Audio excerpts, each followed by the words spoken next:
Last class में हमने खसरा के बेसिक इन्फॉर्मेशन पर चर्चा की थी, जिसमें हमने खसरा के डेफिनेशन देखा था और खसरा जो दो पार्ट में विभाजित होता है, खंड एक और खंड दो पर, उस पर बेसिक इन्फॉर्मेशन पर हमने चर्चा की थी।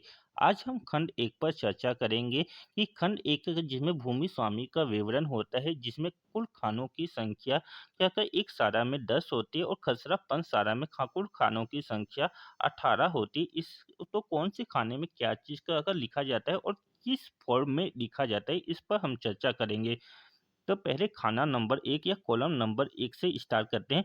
तो कॉलम नंबर 1 में आप देख रहे हैं कि जैसे कि इसमें दिया है क्रमांक दिया है। तो पहले खाने नंबर में क्रमांक, तो यहाँ क्रमांक से आशय है, इस आशय खसरा क्रमांक या खसरा नंबर से ही है, जिसे सर्वे नंबर के नाम से भी जाना जाता है।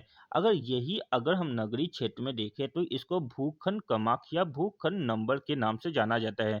इसमें कभी भी हमें जब भी खसरा नंबर लिखते हैं तो उसे बढ़ते हुए कदम में लिखते हैं, यानी असेंडिंग ऑर्डर में ही लिखा जाता है, जैसे 1 2 3 4 5 इस फॉर्म में लिखा जाता है। कभी भी हम इसमें 1 3 2 3 5 4 इस फॉर्म में नहीं लिखेंगे, हमेशा कैसे लिखेंगे, असेंडिंग ऑर्डर में। अगर आपको क्वेश्चन अगर पहले पहले क्वेश्चन में खसरा नंबर 2 के बारे में चर्चा किया किया हो और क्वेश्चन नंबर 2 में खसरा नंबर 1 के बारे में चर्चा किया हो, तो आपको क्या लिखना है, खसरा नंबर 1 के बारे में पहले इसमें भरना है। तो पहले अरे जो आया, जो पहला रो है उसमें एक खसरा नंबर एक के बारे में लिखेंगे, उसके नीचे खसरा नंबर 2 और उसके नीचे खसरा नंबर 3, ऐसे इससे लिखा जाएगा। अब खाना नंबर 2 या कॉलम नंबर 2 के पर चर्चा करते हैं। तो खाना नंबर 2 या कॉलम नंबर से 2 में क्षेत्रफल, और यदि भूमि खाते में सम्मिलित ना हो तो उसका वर्णन होता है। तो इसका खाते, तो आपको इसको को समझने से पहले दो चीज के बारे में हम पता होना चाहिए कि एक खाते की भूमि होती क्या है और गैर खाते की भूमि होती क्या है। तो पहले खाते की भूमि देखते हैं। तो खाते की भूमि 5 प्रकार की होते जिसमें भूमि स्वामी आता है। सेकेंड नंबर पर शासकीय पट्टेदार आता है, शासकीय पट्टेदार। थर्ड नंबर पर ग्राम नौकर। फोर्थ नंबर पर भूदान और पांचवें नंबर पर व्यापर्तन की भूमि आती है। आपको ये सीक्वेंस याद रखना है, ना कभी भी B1 जब भी हम इसे भरेंगे तो इसी सीक्वेंस में भरा जाता है। पहले भूमि स्वामी के बारे में भरा जाएगा, फिर उसके बाद शासकीय पट्टेदार के बारे में भरा जाएगा, फिर ग्राम नौकर, और चौथे नंबर पर भूदान धारक, और पांचवें नंबर पर व्यापर्तन की भूमि के बारे में भरा जाता है। अब यहाँ पर हुआ ये खाते की भूमि, लेकिन यहाँ पर क्या लिखा है कि जो खाते की भूमि ना हो उसका वर्णन। तो अगर कभी भी खाते की भूमि रहती है, जैसे 5 प्रकार की जिसका बताया, जिसमें भूमि स्वामी रहता है, भूमि स्वामी होता है, शासकीय पट्टेदार होता है, ग्राम नौकर होता है, भूदान। अगर इनके बारे में अगर इसके बारे में दिया हो, तो इनका जो रकबा जो रहता है, जब सपोज 2 एकड़ दिया है, तो इसको सिर्फ 2 एकड़ इस खाने में लिख दिया जाएगा। 2 एकड़, इसके अतिरिक्त इस खाने में और कुछ भी मेंशन नहीं किया जाएगा। अगर यही खाते की भूमि नहीं होती, यानी गैर खाते की भूमि होती, तो उसके साथ क्या अन्य चीज लिखते हैं, इसके ऊपर भी चर्चा करते हैं। तो यहाँ पर गैर खाते से क्या मतलब होता है, जो शासकीय भूमि होती है, तो शासकीय भूमि को ही क्या बोला जाता है, गैर खाते। और आबादी जो होता है, आबादी भी शासकीय भूमि के अंतर्गत आता है, यानी आबादी क्या हुआ, गैर खाते की भूमि हुआ। अब यहाँ पर शासकीय भूमि अरे हुआ, तो शासकीय भूमि कुल तो कितने प्रकार की होती है, एक तो आबादी हो गया, दूसरा होता है फलो उद्यान हो गया, थर्ड नंबर पर बड़े झाड़ का जंगल हुआ, चौथे नंबर पर झुगड़ी जंगल व घास हुआ, पांचवें नंबर पर पानी के नीचे छटा पहाड़ व चट्टान हुआ, और सातवें नंबर पर इमारत। ये क्रम आपको याद रखना है। पहला नंबर पर आबादी, गैर खाते या शासकीय भूमि में पहले नंबर पर आबादी के बारे में हमें लिखना रहेगा। सेकेंड नंबर पर फलो उद्यान के बारे में, थर्ड नंबर पर बड़े झाड़ का जंगल, चौथे नंबर पर घास या छोटे झाड़ का जंगल के बारे में, पांचवें नंबर पर पानी के नीचे, छठे नंबर पर पहाड़ व चट्टान, और सातवें नंबर पर इमारत, सड़क वगैरह के बारे में लिखना होगा।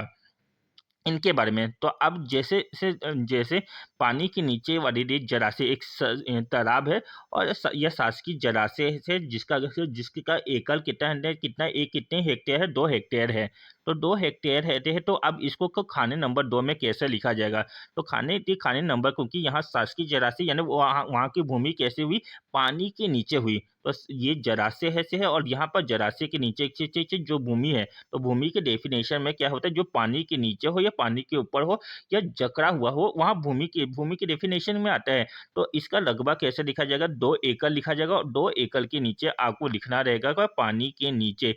याद रखें पानी के नीचे, और ये केवल और केवल शासकीय भूमि के केस में ही लिखा जाएगा। अगर भूमि स्वामी के केस में ये कभी भी यह भी पानी के नीचे नहीं लिखा जाएगा कि केवल और केवल शासकीय भूमि या गैर खाते की भूमि के नीचे ही लिखा जाएगा 2 एकड़। अगर सपोज यहाँ पर आबादी वाला जैसा क्वेश्चन आता है, तो आपको 2 एकड़ के नीचे क्या लिखना रहता है? आबादी लिखना रहता है। अब खाना नंबर 3 और या कॉलम नंबर थर्ड में देखते हैं। तो इसमें क्या है? कब्जेदार का विवरण।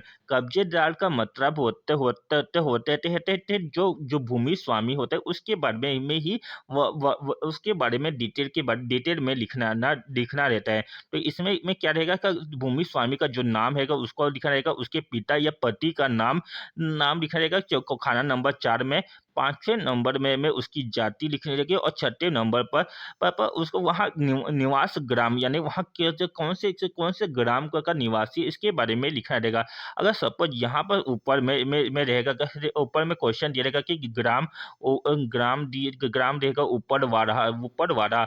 अगर अगर यह जो भूमि स्वामी इसमें इसी ग्राम का वासी है यानी ऊपर वाला का ही निवासी है, तो उस स्थिति में ये जो खाना नंबर 6 है यानी निवासी ग्राम, उसमें आपको लिखना रहता है साकिन देह का मतलब है कि वहाँ उसी ग्राम का निवासी है। यानी नहीं नहीं नहीं, सपोज राम जो है, जैसे राम है, वहाँ ऊपर वहाँ का निवासी है, तो आपको ऊपर वहाँ के तो खाना नंबर 6 में क्या लिखना रहेगा? साकिन देह। अगर ये सपोज राम रहता है ऊपर वाला के स्थान पर किसी अन्य स्थान का निवासी होता, तो आपको पहले साकिन लिखना रहता, और जो ये व्यक्ति या भूमि स्वामी जिस ग्राम का निवासी है क्या है, उस ग्राम का नाम लिखना रहेगा। अब खाना नंबर हो गया, भूमि स्वामी हो गया। अब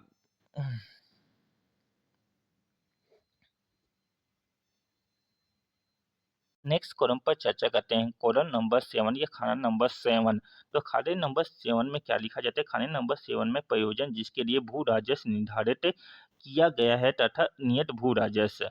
तो अगर भूमि स्वामी के पास 2 एकड़ की भूमि है और ये 2 एकड़ में वहाँ कृषि के लिए यूज करता है यानी फसल उगाने की यूज कर रहा है, तो इस खाने में क्या लिखा जाएगा? कृषि भूमि लिखा जाएगा और कृषि भूमि के नीचे उसका भू राजस्व लिखा जाएगा।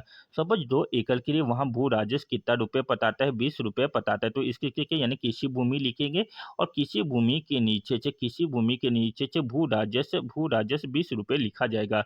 अगर यहाँ भूमि स्वामी इस भूमि का यूज किसी अन्य प्रयोजन के लिए करता है, सपोज औद्योगिक प्रयोजन के लिए करता है, तो आपको यहाँ पर कृषि भूमि के स्थान पर औद्योगिक प्रयोजन लिखना रहेगा और उसका भू राजस्व क्या लिखना रहेगा?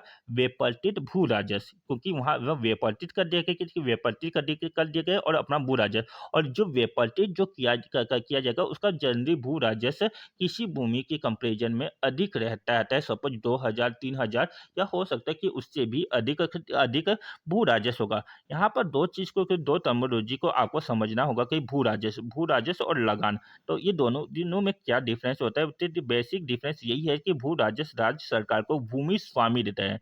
तो भू राजस्व से राज्य सरकार को देता है, कौन देता है? भूमि स्वामी देता है। और लगान को देता है देते हैं जितने भी उप पट्टेदार होंगे या जो भूमि स्वामी अपना जो भूमि होता है किसी दूसरे को दे देता है, तो उस एवज पर जो जो व्यक्ति जो रहता है भूमि स्वामी को जो धन के रूप में या अनाज के रूप में किसी भी फॉर्मेट में देता है, उसे लगान कहा जाता है।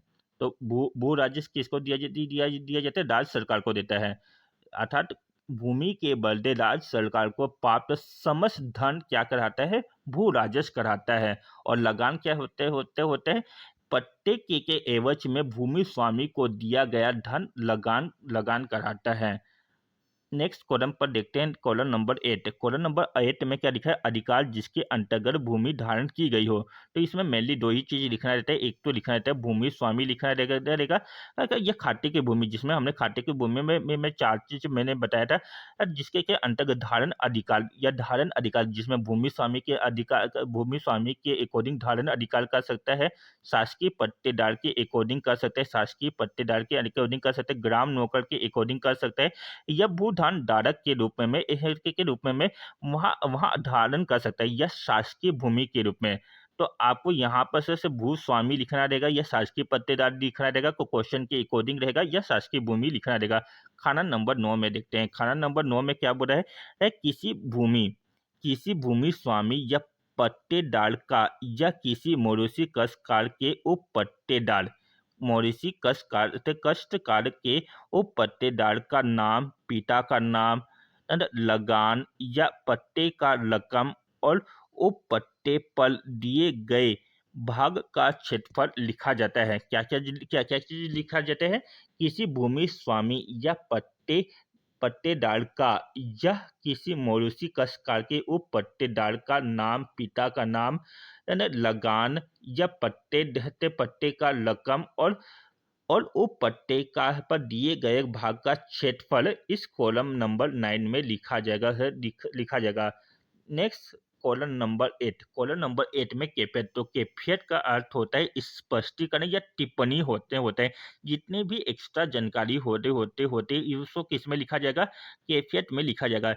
याद रखिएगा, इसमें कभी भी कि कैफियत में यहाँ पर सिंचाई के साधन नहीं आएगा, नहीं फसल से, या वहाँ पर क्या बोलते हैं उस भूमि पर पेड़ कितने हैं, ये सब नहीं लिखा जाएगा। ये सब किस में लिखा जाएगा, खंड 2 के कैफियत में लिखा जाएगा, यानी खंड 2 के कॉलम 11 में, जिसमें कैफियत का विवरण होता है, उसमें लिखा जाएगा सिंचाई के साधन लिखा जाएगा।